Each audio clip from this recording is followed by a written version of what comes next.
शिल्प और डिजाइन की मूल बातों के सीजन 2 एपिसोड 6 में आपका स्वागत है। ये चर्चा आपके लिए लाए हैं omimai.com। आज हम एक ऐसी कला की बात कर रहे हैं जो ऊपर से देखने में बहुत सीधी सादी लगती है, बस कपड़ों के टुकड़ों को जोड़ना।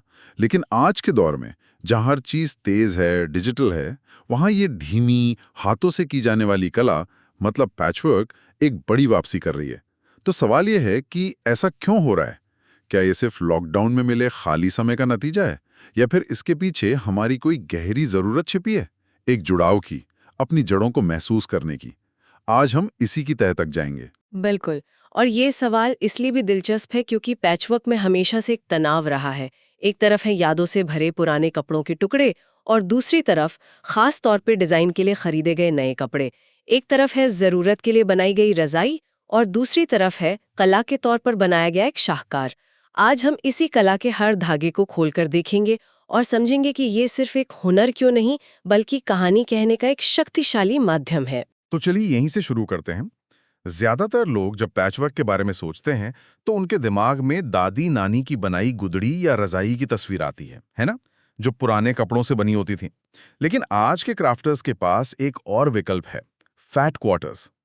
ये क्या है और इन्होंने इस कला को कैसे बदला है? ये एक बहुत अच्छा पॉइंट है। फैट क्वार्टर्स ने पैचवर्क की दुनिया में एक तरह से क्रांति ला दी है। असल में ये क्विल्टिंग के लिए खास तौर पर काटा गया कपड़े का एक टुकड़ा है। लगभग 18 गुणा 22 इंच का होता है। इसका फायदा यह है कि आपको एक ही थीम, एक ही कलर पैलेट के कई सारे डिजाइन एक साथ मिल जाते हैं। तो अगर कोई क्राफ्टर एक बहुत ही सुसंगत डिजाइनर लुक वाली रजाई बनाना चाहता है, तो वो स्क्रैप्स मतलब कतरनों की जगह इन फैट क्वार्टर्स का इस्तेमाल करता है। अच्छा, मतलब ये कला को मौके पर मिली चीजों से एक सोची समझी रचना की तरफ ले जाता है। एक तरफ है माँ की पुरानी साड़ी का टुकड़ा जिसमें एक याद है, और दूसरी तरफ है एक परफेक्ट नीला रंग जो डिजाइन को पूरा करेगा। क्राफ्टर को इन दोनों में से एक चुनना होता है। आपने इसे खूबसूरती से समझाया। यही इस कला का द्वंद्व और खूबसूरती है। क्या आप एक ऐसी रजाई बना रहे हैं जो यादों का एक कोलाज है, जहां हर टुकड़ा एक कहानी कहता है, या आप एक ऐसा विजुअल आर्ट पीस बना रहे हैं जहां रंग और पैटर्न का संतुलन सबसे अहम है? दोनों ही तरीके अपनी अपनी जगह सही हैं, लेकिन वे बनाने वाले की नीयत को दर्शाते हैं। और ये सोच सिर्फ कपड़े चुनने तक ही सीमित नहीं है।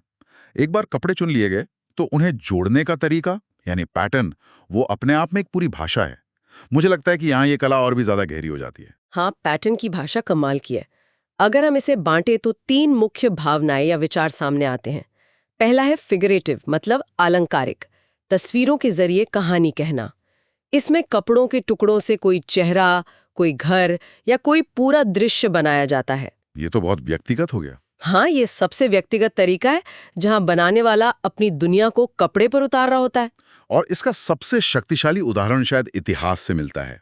मैंने पढ़ा है कि 19वीं सदी में अमेरिका में अंडरग्राउंड रेलरोड के दौरान रजाइयों का इस्तेमाल गुलामों को आजादी की राह दिखाने के लिए गुप्त कोड की तरह किया जाता था। क्या ऐसा सच है? ये एक बेहतरीन सवाल है क्योंकि इस पर इतिहासकारों में बहस चलती है। कुछ का मानना है कि ये एक अफवाह है जिसके पुख्ता सबूत नहीं है, लेकिन कई स्रोत और मौखिक इतिहास इस बात की तरफ इशारा करते हैं कि रजाइयों पर बने कुछ खास पैटर्न जैसे लॉग केबिन या मंकी रेंच असल में गुप्त संदेश होते थे। अच्छा, जैसे दरवाजे पर टंगी एक खास डिजाइन की रजाई का मतलब हो सकता था कि ये घर सुरक्षित है या अब उत्तर की ओर बढ़ने का समय है। तो भले ही इस पर अकादमिक बहस हो, लेकिन एक शक्तिशाली प्रतीक के तौर पर यह विचार आज भी जिंदा है कि सुई और धागा भी आजादी का हथियार बन सकते हैं। बिल्कुल। अब दूसरे प्रकार पर आते हैं जो है ज्योमेट्रिक यानी ज्यामितीय। इसमें चौकोर, त्रिकोण, षटभुज जैसे आकारों का इस्तेमाल होता है। ये उस मानवीय प्रवृत्ति को दिखाता है जो दुनिया में व्यवस्था और तर्क खोजती है। लोग अक्सर इसे आसान समझ लेते हैं, लेकिन एक जटिल ज्यामितीय पैटर्न बनाने के लिए गणित और सटीकता की गहरी समझ चाहिए। हाँ, ये बात तो है। हर टुकड़े को मिलीमीटर की सटीकता से काटना और सिलना पड़ता है। ये कला और विज्ञान का संगम है। और तीसरा प्रकार, क्रेजी क्विल्टिंग, वो तो इन दोनों से बिल्कुल अलग लगता है। ना कोई कहानी, ना कोई ज्यामितीय पैटर्न। तो फिर वो क्या दर्शाता है? क्रेजी क्विल्टिंग 19वीं सदी के विक्टोरियन समाज का आईना है। उस दौर में लोगों के पास पैसा आ रहा था और वो इसे दिखाना चाहते थे। तो क्रेजी क्विल्ट बनाने के लिए साधारण सूती कपड़ों की जगह महंगे रेशम, सैटिन और वेलवेट के टुकड़ों का इस्तेमाल होता था।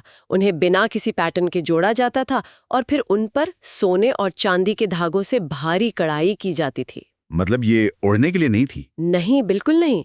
ये ड्राइंग रूम में सजाने के लिए थी। ये हुनर से ज्यादा हैसियत का प्रदर्शन था। ये तो कमाल है। मतलब एक ही कला के 3 रूप, एक आजादी का गुप्त संदेश, दूसरा गणितीय अनुशासन और तीसरा अमीरी का दिखावा। ये दिखाता है कि कैसे एक शिल्प अपने समय के समाज को दर्शाता है। इससे पहले कि हम ये देखें ये पैटर्न आज के परिवारों की कहानियों में कैसे जिंदा हैं, एक छोटा सा रिमाइंडर। यह पूरी गहरी और रचनात्मक चर्चा आपके लिए omimai.com की ओर से प्रस्तुत की गई है। और अगर आप ऐसी ही चर्चाओं का हिस्सा बने रहना चाहते हैं तो हमारी WhatsApp community Devi the curious से जरूर जुड़ें। इसके लिए बस इस एपिसोड के पोस्टर पर दिए गए QR कोड को स्कैन करें। वहां आपको हमारे नए एपिसोड्स, ब्लॉग्स और वर्कशॉप्स की जानकारी सबसे पहले मिलेगी। तो चलिए अब इन सिद्धांतों से निकलकर असल जिंदगी की कहानियों में उतरते हैं, क्योंकि इन रजाइयों की असली आत्मा तो उन परिवारों से जुड़ी है जिनके लिए ये सिर्फ कपड़ा नहीं बल्कि विरासत है। और हमारे पास कुछ परिवारों की सच्ची कहानियां हैं जिन्होंने उदारता से अपनी विरासत हमारे साथ साझा की। पहली कहानी टेस हिक्स की है। उन्होंने अपनी माँ की बनाई एक रजाई की तस्वीर साझा की जो 40 साल से भी ज्यादा पुरानी है। उनकी माँ ने ये रजाई तब बनाई थी जब वो टेस को जन्म देने वाली थी। और ख़ास बात यह है कि इसमें उनकी माँ की शादी की पोशाक और उनके पिता की शर्ट के टुकड़े लगे हैं। अरे वाह! जरा सोचिए, ये सिर्फ एक रजाई नहीं, ये उनके माता पिता के प्यार और उनके अपने अस्तित्व की शुरुआत का एक भौतिक प्रतीक है। ये तो बहुत भावुक कर देने वाला है। आप उस कपड़े को छू सकते हैं जो आपके माता पिता ने अपनी जिंदगी के सबसे खास दिन पहना था। ये समय में पीछे जाने जैसा है। बिल्कुल। और ये विरासत आगे बढ़ रही है। अब टेस की माँ अपने नाती पोतों के लिए रजाई बना रही हैं। एक और दिल छू लेने वाली कहानी डैफ्नी क्रेनफील्ड की है। उनकी बहू शैरन हनीमैन और बेटी मैरी के ने उनकी बनाई रजाइयों की तस्वीरें साझा की। डैफ्नी के पास सिलाई मशीन नहीं थी, इसलिए उन्होंने अपनी सारी रजाइयां हाथ से सिलीं। हाथ से? एक पूरी रजाई हाथ से सिलने में तो महीनों, शायद साल भी लग जाते होंगे।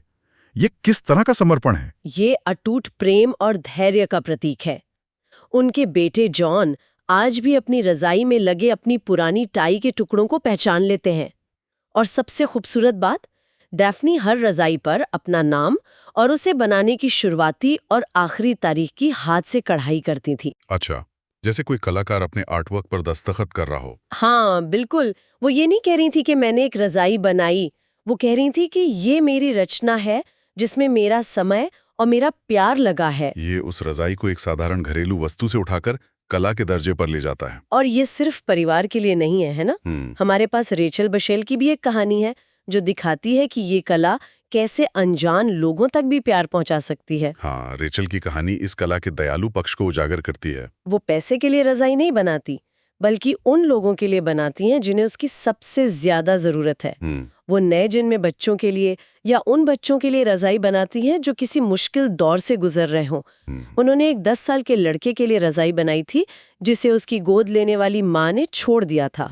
रेचल ने उसे वो रजाई दी ताकि वो उसे अपने साथ अपने नए फॉस्टर घर ले जा सके। वो रजाई उस लड़के के लिए एक संदेश थी, तुम अकेले नहीं हो, कोई है जिसे तुम्हारी परवाह है। ये कहानियां इतनी व्यक्तिगत और गहरी है। ये एक एक इंसान, एक एक परिवार पर केंद्रित हैं।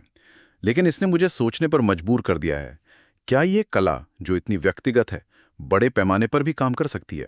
मतलब क्या एक रजाई सिर्फ एक परिवार की नहीं बल्कि पूरे समुदाय की कहानी कह सकती है? बिल्कुल कह सकते हैं। ऐतिहासिक रूप से महिलाएं अक्सर क्विल्टिंग बीज यानी रजाई बनाने के लिए इकट्ठा होती थीं। ये उनके लिए गपशप करने, अपनी कहानियां साझा करने और एक दूसरे का सहारा बनने का एक सामाजिक मौका होता था। औद्योगिक क्रांति ने इस परंपरा को धीमा कर दिया, लेकिन कोविड महामारी ने इसे एक नए रूप में जिंदा कर दिया। अच्छा।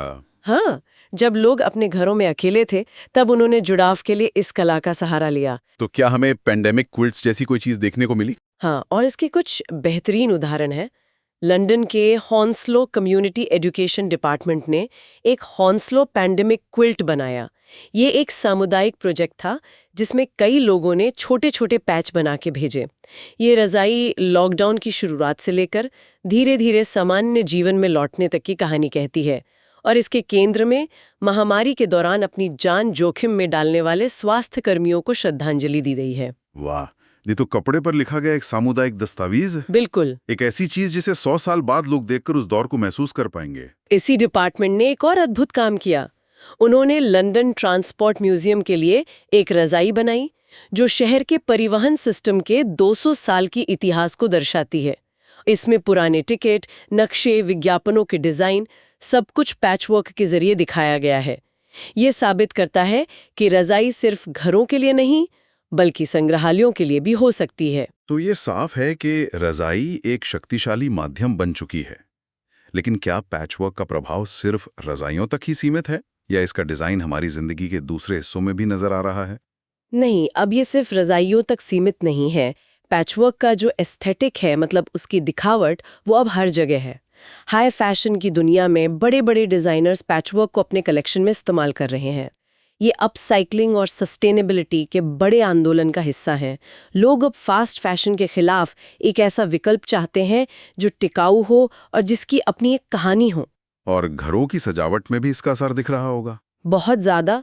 लोग अब पैचवर्क से प्रेरित होकर cushion cover, table runner, wall hanging और यहाँ तक के पर्दे भी बना रहे हैं। ये किसी भी जगह में एक गर्माहट, एक टेक्सचर और एक हस्तनिर्मित एहसास जोड़ देता है। डैफ्नी क्रैनफील्ड, जिनकी हमने पहले बात की, उन्होंने तो पैचवर्क पैटर्न में बुने हुए थ्रो बनाए थे जिनमें पैर गर्म रखने के लिए जेबें भी थीं। कमाल है। तो मूल विचार वही है, टुकड़ों को जोड़कर कुछ नया और खूबसूरत बनाना, लेकिन उसे किसी भी रूप में ढाला जा सकता है। तो हम अपनी चर्चा की शुरुआत में पूछे गए सवाल पर वापस आते हैं कि इस पुरानी कला की वापसी क्यों हो रही है? और मुझे लगता है कि जवाब मिल गया है। ये सिर्फ एक क्राफ्ट नहीं है, ये आज की भागती दौड़ती डिजिटल और बनावटी दुनिया का एक जवाब है। ये हमें अपनी यादों को छूने, अपने हाथों से कुछ बनाने और बेकार समझी गई चीजों में खूबसूरती देखने का मौका देती है। एक पुरानी कहावत है, हर रज़ाई पर खून का एक धब्बा होता है। ये सुनने में अजीब लग सकता है, लेकिन इसका एक गहरा मतलब है। रज़ाई बनाते समय सुई चुभना आम बात है, तो ये सच भी है। लेकिन इसका लाक्षणिक अर्थ ये है कि हर रज़ाई में बनाने वाले की मेहनत, उसका पसीना, उसका धैर्य और उसका भावनात्मक निवेश शामिल होता है। कलाकार का एक हिस्सा हमेशा के लिए उस रचना में जुड़ जाता है। हाँ, और शायद यही वो चीज़ है जिसकी हमें आज सबसे ज़्यादा तलाश है, एक असली मानवीय स्पर्श। ये बहुत गहरी बात है, और अगर हमारे सुनने वालों के मन में भी कोई ऐसा विषय है जिसकी गहराई में वे हमारे साथ उतरना चाहते हैं, तो हमें कमेंट बॉक्स में जरूर बताएं। और रचनात्मक चर्चाओं से जुड़े रहने के लिए omimai.com की WhatsApp community Devi the curious से जुड़ना ना भूलें। पोस्टर पर दिया गया QR कोड स्कैन करें और हमारे साथ जुड़ें। शिल्प और डिजाइन की मूल बातें सुनने के लिए आपका बहुत बहुत धन्यवाद। ये चर्चा आपके लिए प्रस्तुत की थी omimai.com ने। हम जल्द ही एक और दिलचस्प विषय के साथ लौटेंगे। हमें फॉलो करते रहें और जुड़े रहें। और जाने से पहले मैं सुनने वालों के लिए एक सवाल छोड़कर जाना चाहूंगी। अगर आज किसी को अपने या अपने परिवार की जीवन की कहानी एक रज़ाई में सिलनी हो, तो उसमें किन कपड़ों के टुकड़े और कौन से पैटर्न इस्तेमाल होंगे? आपकी रज़ाई क्या कहानी कहेगी? सोचिएगा ज़रूर।